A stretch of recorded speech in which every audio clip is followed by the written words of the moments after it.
ایک کچھ اور کویسچن ہے. ایک کویسچن پوچھا تھا کہ جب پیچھے کوئی بھی مقتدی نہ ہو، اکیلا امام بیچارہ مسجد میں موجود ہے، تو وہ جہری نماز کو جہر سے پڑھے گا یا آہستہ، اور اگر وہ جہر کرتا ہے تو جائز ہے یا نہیں ہے.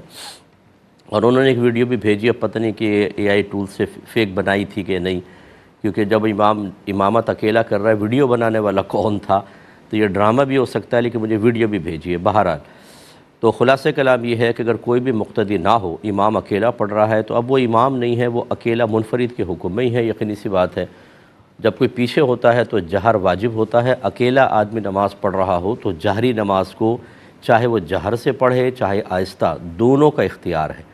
ہاں، چونکہ وہ امام ہے، اگر پیچھے فرض کر لیں کوئی مقتدی آ جاتا ہے تو پھر اس کو جہر سے ہی پڑھنا واجب ہوگا. اگر ایک آیت بھی سری طور پہ پڑھ لی جہری نماز کی تو سجدہ صاحب واجب ہوگا.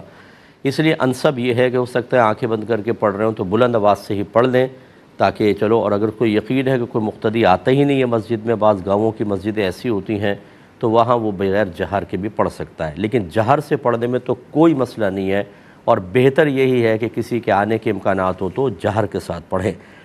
اور اسی لیے میں بار بار اپنے تمام میں بیانات مختلف جگہ کرتا ہوں تو میں گزارش کرتا ہوں کہ خدارہ نماز فرض ہے، اور جماعت فقہ حنفی کی روشنی میں واجب ہے، اور ہم فرض اور واجب کے اندر حاضر نہیں ہوتے. اس کی تکمیل ادائیگی کے لیے باقی ہم نے اپنے مستحبات میں بہت زیادہ دیدہ دلیری کے ساتھ شامل ہوتے ہیں.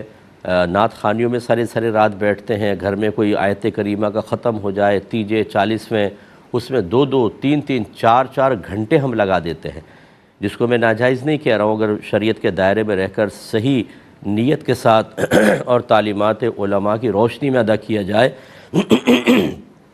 تو کوئی حرج بھی نہیں ہے. لیکن جو چیز فرض اور واجب ہے اس میں اتنی کوتاہی، کاش ہماری مسجدیں بھری ہوں، اور خصوصاً فجر کی نماز کے اندر تل دھرنے کی جگہ نہ ہو. لیکن ہم نے دیکھا ہے فجر میں امام کے ساتھ 4-5-6 نمازی ہوتے ہیں، اور خصوصاً اب سردیوں میں ایسا رویہ بالکل غلط ہے، میدان محشر میں سخت گرفت کا باعث ہوگا.